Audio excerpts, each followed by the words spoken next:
Olá, eu sou descendente de italiano e moro na região de Extrema.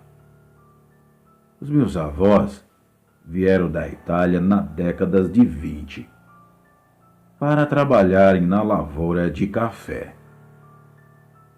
Também nessa região havia uma fazenda de uma família famosa no Brasil, que não vou citar o nome, pois eles ainda estão na região hoje em dia, e, portanto, é melhor não tocar em seu nome.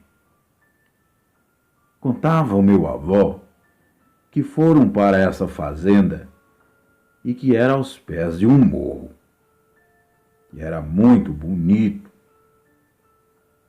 Uma cena onde todos ficaram confinados em barracões que abrigavam várias famílias que ali cozinhavam, dormiam, passavam seus dias com seus familiares e aos finais de semana iam a única venda local comprar fumo ou algum mantimento que estava acabando.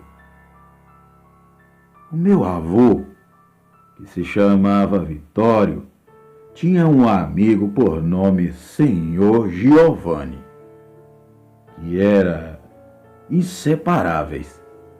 Iam trabalhar juntos, pescar e caçar.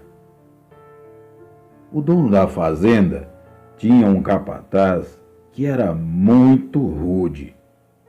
Gostava de ameaçar os colonos que pensavam em sair para outros lugares, devido ao baixo preço que eles eram pagos.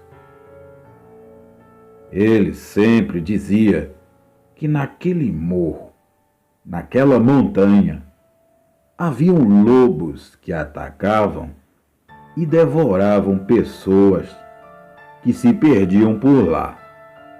Portanto, todos tinham medo. Jamais se arriscava a sair de noite e serem pegos por animais naquela montanha. Uma noite, já cansados de serem maltratados, o senhor Giovanni disse ao meu avô que tudo não devia passar de histórias e que eles deviam arrumar as coisas e fugir pelo morro, indo até a fronteira com Minas Gerais, e de lá alcançarem a cidade de Extrema, que já era em Minas, podendo assim arrumarem empregos em outros cantos com melhores condições. O meu avô, como tinha filhos pequenos, estava com medo, pois à noite ouvia uivos vindo da mata, que era mata fechada, de difícil acesso. Portanto, disse ao amigo que não fosse, pois ele não iria, por causa de minha avó, meus tios e meu pai, que ainda eram crianças. Um certo descendente de escravo, ouvindo toda a conversa, correu ao capataz, contando o que pretendia o senhor Giovanni. Esse decidiu dar um susto em todos, para que desistisse da ideia de fugirem. Colocou uma pele de carneiro negro nas costas e ficou às espreitas, junto com o escravo, na beira da mata. E quando o senhor Giovanni passou com seus irmãos e família, viu aquela coisa peluda rosnando para ele. Armado de facões e foices, eles pararam com medo e já iam voltar correndo, quando de repente, por detrás de uma árvore, saltou uma criatura enorme, que mais parecia um gorila, de olhos vermelhos, babando, e deu um forte rosnado. E em seguida, um uivo, e logo após, investindo contra o capataz. Largando o capataz e o escravo negro para trás, voltaram todos aos gritos, e meu avô perguntou o que havia acontecido. O homem-lobo, dizia o senhor Giovanni. Todos entraram e trancaram os barracões. Uivos foram ouvidos ao longe.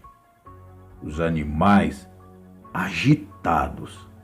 Os cães latiam no quintal. E as mulheres rezavam. Enquanto um grande tropel foi ouvido e tiros da casa grande ecoaram ao longe no meio da noite. E pela manhã, o escravo fofoqueiro e o capataz foram encontrados aos pedaços. E o dono da fazenda, desesperado, não conseguiu conter a debandada dos italianos, que fugiram assustados para as vilas vizinhas.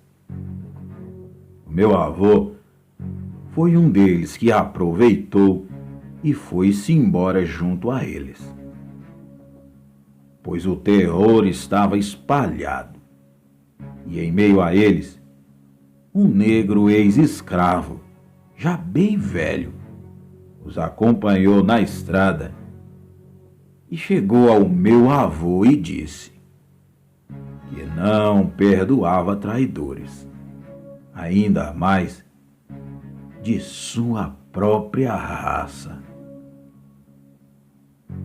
Meu avô fingiu não entender nada, mas olhando aquele pobre senhor, viu suas unhas todas sujas de sangue, seus cotovelos cascudos, seus joelhos com arranhões.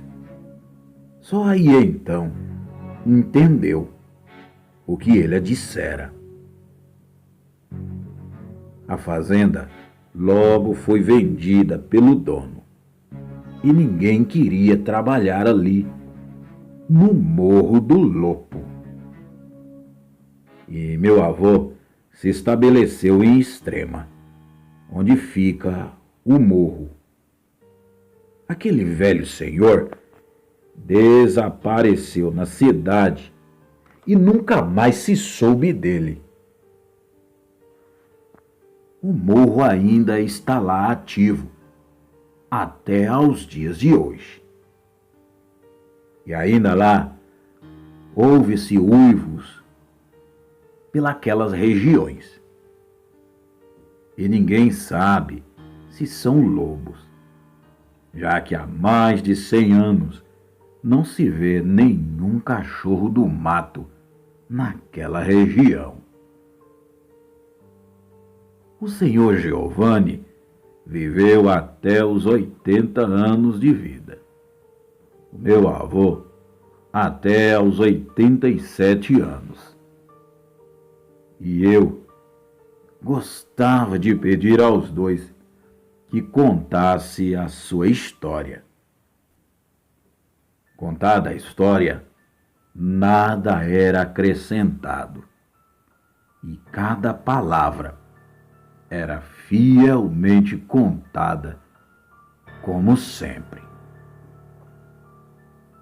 O meu muito obrigado a todos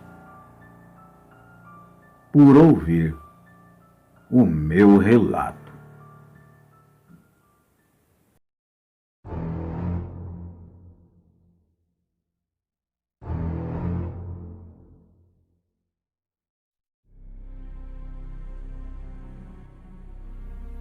Parece até brincadeira de mau gosto.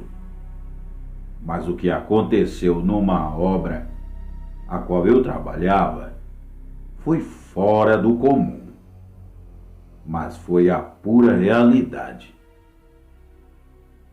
Eu me chamo Ayrton, moro no município de Mangaratiba. Trabalhei numa construção civil à beira-mar e logo acima havia uma mata virgem. Eu tinha um hábito de dormir no barraco da obra, pois além de tomar conta da construção, eu fazia o café da manhã para os peões que chegavam logo de manhã cedo.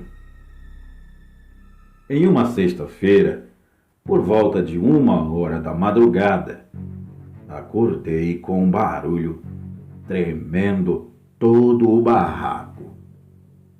O medo tomou conta de mim e, por um instante, pensei que era algum bêbado querendo entrar no barraco. Mas, para minha surpresa, o barulho começou a vir ao som de um uivo e uma voz difícil de ser identificada. De repente, veio aquele silêncio. Pensei comigo que aquela coisa havia ido embora. Mesmo assim, permaneci calado. E 10 minutos depois, aquele ser estranho voltou a atacar o barraco, só que dessa vez mais agressivo ainda. Então, eu já comecei a pensar que seria o meu fim. Quando tudo parecia perdido, o pessoal da segurança veio fazer aquela patrulha de rotina. E ao chegar próximo do barraco, se deparou com aquela criatura estranha e horrível. Então eles começaram ali a sequência de tiros e mais tiros naquele animal, que correu para dentro da mata e desapareceu. Eu saí de dentro do barraco todo assustado, tremendo e todo urinado. Pedi para eles me arrumar um lugar para eu passar o resto da noite. Então depois me levaram para a guarita e fiquei lá toda a noite, trancafiado e morrendo de medo. Eu dei muita sorte naquele dia. E se esses guardas não tivessem aparecido por lá, eu já era. Com certeza estaria morto. Mas depois disso, nunca mais dormi naquela obra, pois eu ouvi uma história que havia um certo pescador que morava no final daquele local e que esse homem virava lobisomem, mas que estava muito doente e havia ido embora com toda a sua família. Mas o terror naquela madrugada que eu passei, por mais que eu não queira me lembrar, ficou gravada na minha memória até os dias de hoje. E quer saber? Depois desse fato ocorrido, fiquei cabreiro com tudo. Com lugares, com noites e luar. E não me descuido nem mais um pouquinho. Porque depois disso, para mim, está mais que provado que o mundo das sombras e do sobrenatural caminha por sobre essa terra e caminham lado a lado no meio da escuridão. Esse foi o fato que aconteceu comigo em Mangaratiba, no Rio de Janeiro. Obrigado.